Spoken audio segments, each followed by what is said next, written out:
2. Incest. Biblical law prohibits incest. Leviticus chapter 18 verses 7 to 17, chapter 20 verses 11 and 12 and verse 14, verse 17, verses 20 and 21, Deuteronomy chapter 20 verse 30, chapter 27 verse 20, verses 22 and 23, and requires a death penalty for this offence in most cases. The laws on incest can be summarized briefly. Sexual relations and/or marriage is forbidden with a mother, father, stepmother, sister or brother, half-sister or half-brother, granddaughter, daughter-in-law or son-in-law, aunt or uncle, brother's wife, or with both mother and daughter. The punishment is death, except in cases of marriage with the wife of an uncle, with a blood aunt, or with a brother's wife, where the punishment was to bear their iniquity and to die childless. Leviticus chapter 20, verses 19 to 21. It is important to understand the meaning of childless here. It clearly did not mean that no children were born, because then and now incestuous intercourse and/or marriages have resulted in children. The Talmud reveals that a child born of incest or adultery was barred from regular marriage within the community. Such a couple were childless in that they had no legal heir in their progeny. The question which comes to the modern mind on reading the biblical law at this point is very simply this: why was it necessary to forbid such unappealing unions? One university professor ridiculed regularly the law that he stated he saw inscribed in an English cathedral: "Thou shalt not marry thy grandmother." Who, he demanded, wanted to marry his grandmother? His ignorance of history was notable. More marriages have been contracted in history, probably with property in mind, than sex. The seizure of estates by forced marriages and the prevention of the alienation or dispersal of family funds and properties by means of intermarriage within the family is an old story. The decline of European royal and noble families, as well as a weakening of strength in America's Jewish aristocracy, is a development which has run parallel with extensive inbreeding. The purpose of polyandry in Tibet was to maintain intact the inheritance of land. Instead of fractional heirship in the land, all the brothers shared a common wife and retained the land intact by conforming marriage to an ideal of a stabilized society and unbroken transmission of land. The laws of incest were given through Moses. Prior to that time, incest was clearly not considered wrong. Moses' own father Amram married a young aunt, his father's sister, Jochebed. Exodus chapter 6, verse 20. The practice of incest continued in many areas at a much later date. Thus, in Assyria, a problem existed because of the continued practice. A son, after the death of the father, rests in the arms of his mother or stepmother, whereas the father had to do with daughters and stepdaughters. The Assyrian practice represented perverse sexuality. That of Amram and others was pre-legislative innocence of wrongdoing. In Egypt, full brother-sister marriages were the rule among the pharaohs, and even into the 2nd century AD, such marriages were the majority of unions in some districts of Egypt.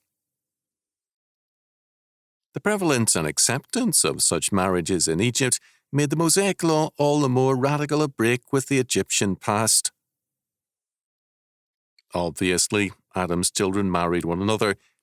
Clearly, also, marriage with relatives did occur in subsequent history. The Bible speaks of Abraham marrying Sarah, possibly a half-sister, Genesis chapter 20, verse 12. The two supposedly had a common father. The other instance, Amram, has already been cited. The records indicate close interbreeding in ancient times without serious or any genetic damage, whereas today the genetic damage is great. The genetic inheritance of man was at that time sufficiently broad to make the possibility of too close a genetic strain in near relatives improbable. The genetic potentialities of Adam and Eve in Eden were wholly good.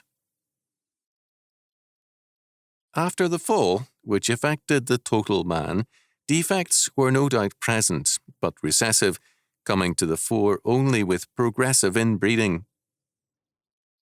Arthur C. Custance has called attention to the present situation with respect to inbreeding. From a mathematical point of view, the situation may be put in this way: that matings among first cousins, as in Darwin's case for example, or his sister, Caroline's case, result in the offspring having identical genes in a ratio of 1 to 7. Many of these genes will be recessive mutants and therefore detrimental to the possessor when inherited homozygously. Mating of uncle to niece or nephew to aunt raises this ratio to 1 to 3. Matings among brothers and sisters raises this ratio, often disastrously, to 1 to 1. This danger did not exist in early times. Genesis is written with an awareness, for example, that murder is a sin, and adultery, theft, and false witness also, but with no awareness of any wrongdoing or danger existing in marriage within the prohibited degrees. At that time, no danger existed. Incest is a biological offence, but no less a fearful one, and the death penalty is God's ordinance. A study on risks to offspring of incest in The Lancet, London, England, February the 25th, 1965, page 436, is telling concerning the danger genetically. Medical practitioners are sometimes asked about the advisability of the adoption of a child born as a result of incest. Such children will have an increased risk of being affected by recessive conditions. In order to get an estimate of the extent of this risk, in 1958 I invited children's officers to let me know prospectively of pregnancies or of new births in which it was known that the pregnancy or birth was a result of incest between first-degree relatives. These children were followed, prospectively and anonymously, through the children's officers. The children were known to me by number only, and all correspondence referred only to the child's number. 13 cases of incest, 6 father-daughter, and 7 brother-sister were reported to me in 1958 and 59, and the latest information on them was in mid-year 1965, when the children were all 4 to 6 years old. I summarise there the information on these 13 children. 3 children are dead, 1 at 15 months of cystic fibrosis of the pancreas, confirmed at necropsy, 1 at 2.5 months of progressive cerebral degeneration with blindness, and 1 at 7 years, 11 months of Fallow's tetralogy. This child had an IQ of 70. 1 child is severely subnormal, with much delayed milestones, and was considered non-testable at age 4 years, 9 months, when she had a vocabulary of only a few words. 4 children are educatively subnormal. The known IQ of 3 are 59, 65 and 76. The remaining children are normal. The risk of parents sharing a recessive gene will be 4 times greater in cases of incest between first-degree relatives than it would be between first cousins. Custance draws some very important inferences from this and other data. Incest today is very clearly detrimental genetically in a very large percentage of cases. With each generation, the number of damaged genes increases rather than decreases. This means that the long history of man posited by evolutionists is impossible, in that the genetic deterioration would then be very far gone. The biblical record actually shows only 77 generations from Adam to Christ, and if we add to this the 2,000 years since, we have something like 100 to 120 generations covering the whole of human history. Since the accumulation of defective genes is only meaningful in terms of their effect on the basis of successive generations, it is not altogether unlikely that the first human beings, namely Adam and Eve, were indeed perfect, and that the damage started to be done following the fall has accumulated until we reach the present situation in which there are still some possibilities of successful brother-sister matings, though the odds are against it. At the rate at which these mutations occur in each generation, according to the current genetical theory, one would not expect to find any undamaged segments of the individual's inherited stock of genes if the human race had been multiplying for thousands upon thousands of generations. We would all be so badly damaged by now that no brother-sister marriage could possibly succeed any longer. On the other hand, taking the biblical story as it stands, Adam's sons and daughters, Genesis chapter 5 verse 4, of whom Cain was one and his wife another, need not have been carriers of any more than a mere token of the damaged genetic stock, and such a marriage need not have endangered the offspring.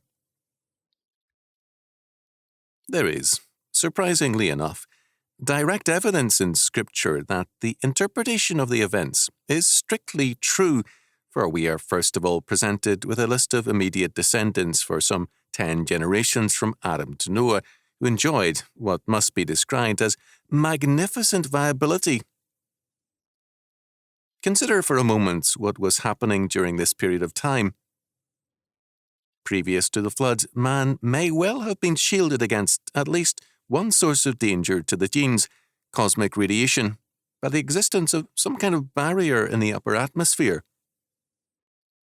There are many who believe that this barrier disappeared at the time of the flood, and could indeed have been related to that event.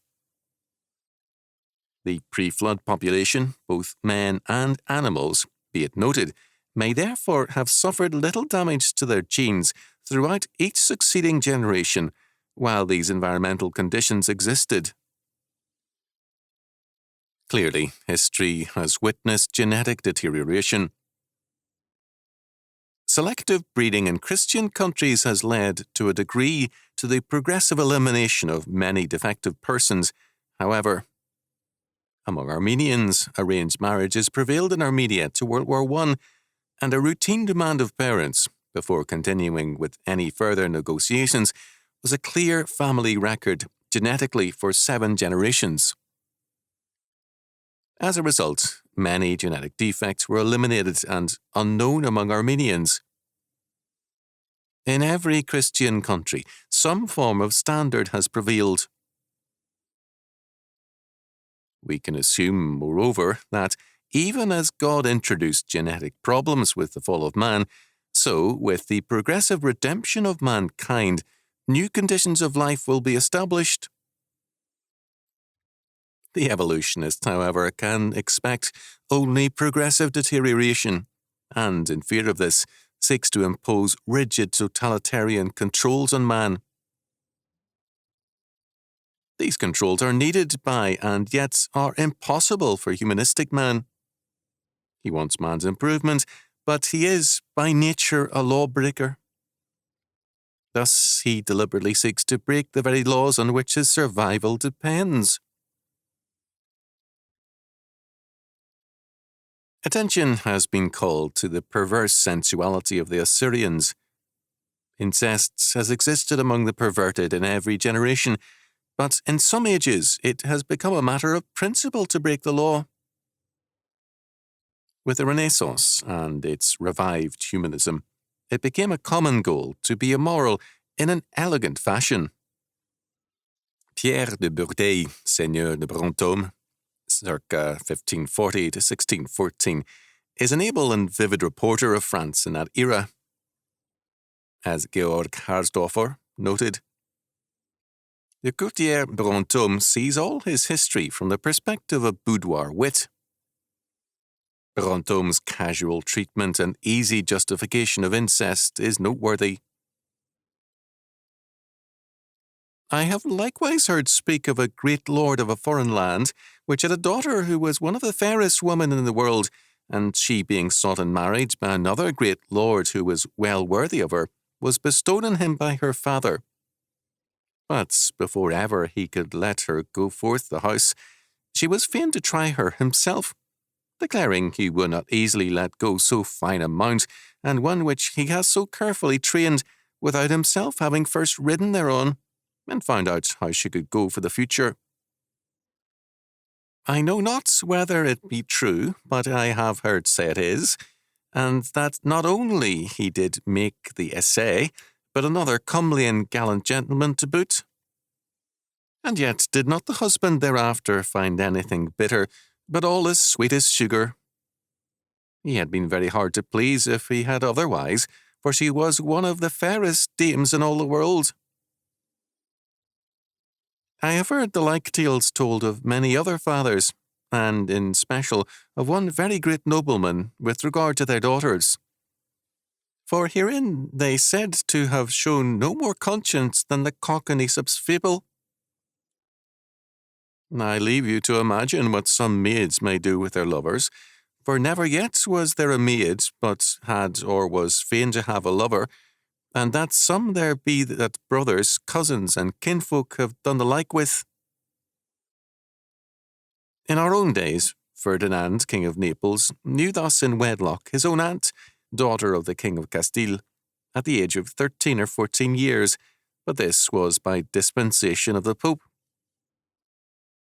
Difficulties were raised at the time as to whether this ought to be or could be so given. Herein he but followed the example of Caligula, the Roman emperor, who did debauch and have intercourse with each of his sisters, one after the other, and above and beyond all the rest, he did love exceedingly the youngest, named Drusilla, whom, when only a lad, he had deflowered. And later, being then married to one Lucius Cassius Longinus, a man of consular rank, he did take her from her husband, and lived with her openly, as if she had been his wife, so much so indeed that, having fallen sick on one occasion, he made her heiress of all his property, including the empire itself. But it fell out she died, which he did grieve for so exceedingly sore that he made proclamation to close the courts and stay all other business, in order to constrain the people to make public mourning along with him. And for a length of time he wore his hair long and beard untrimmed for her sake. And when he was haranguing in the Senate, the people or his soldiers, he never swore but by the name of Drusilla. As for his other sisters, when he had his fill of them, he did prostitute them, and gave them up to his chief pages, which he had reared up and known in very foul fashion. Still, even so, he had done them no outrageous ill, seeing they were accustomed thereto, and that it was a pleasant injury, as I have heard it called by some maids, on being deflowered, and some women who have been ravished. But over and above this, he put 1,000 indignities upon them. He sent them into exile. He took from them all their rings and jewels to turn into money, having wasted and ill-guided all the vast sums Tiberius had left him. Nonetheless did the poor girls, having after his death come back from banishment and seeing the body of their brother ill and very meanly buried under a few clods of earth, have it disinterred and burned and duly buried as honourably as they could. Surely a good and noble deed on the part of sisters to a brother so graceless and unnatural. The Italian, by way of excusing the illicit love of his countrymen, says that when Messer Bernardo, the young ox, stand up in anger and in his passion, he will receive no laws and spare no lady.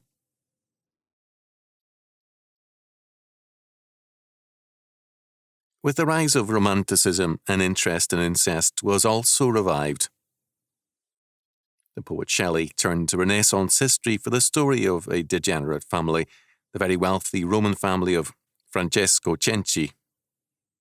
Cenci committed incest with his daughter Beatrice, 1577 to 1599, who, with her stepmother and her brother Giacomo, had him murdered by hired assassins who drove a nail into Cenci's brain, September the 9th, 1598.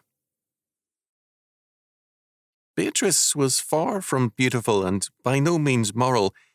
She gave birth before her trial to an illegitimate son. Shelley, however, made her both pure and beautiful and turned the story in part into an attack on the papacy.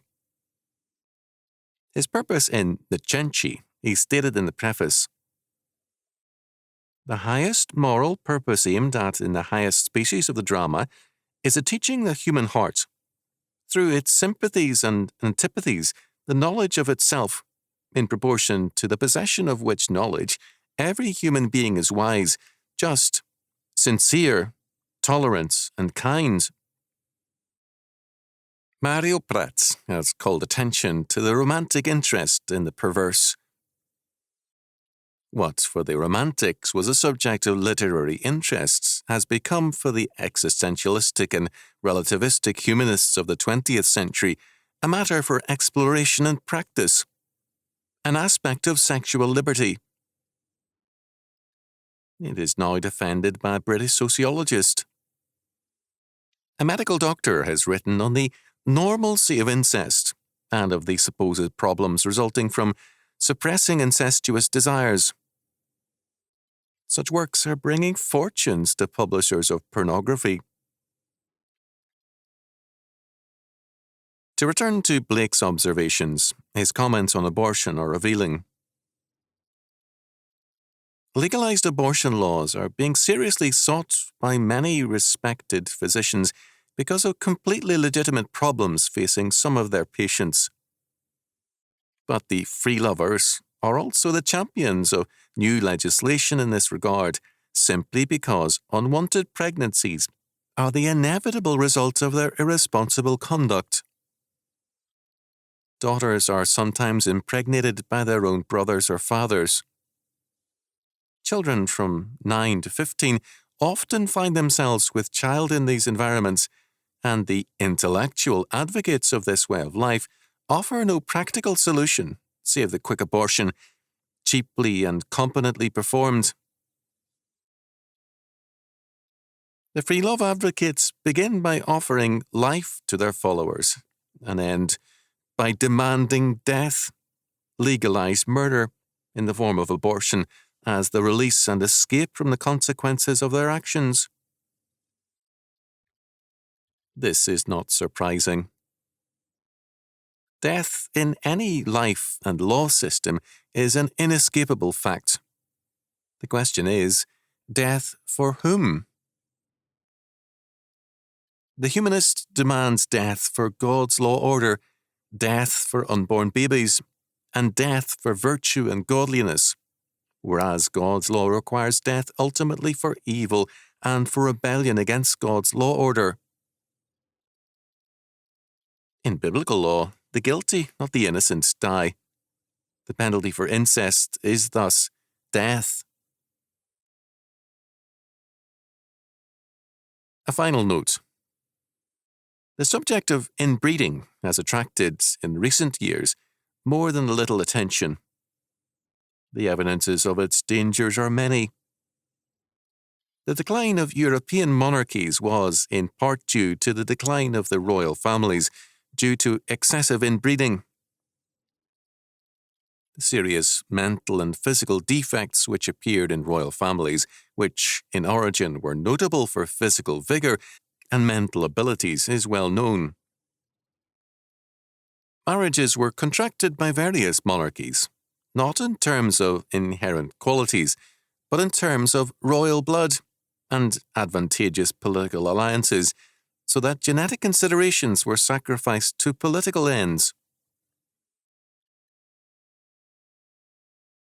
The awareness of the necessity for improving the human stock has led some to advocate massive outbreeding as a means of genetic progress. As a result, racial interbreeding has been suggested, more often orally than in writing. But new strains can add nothing to a bloodline except what they already have. Outbreeding with inferior stock can only add more problems to the already existing ones.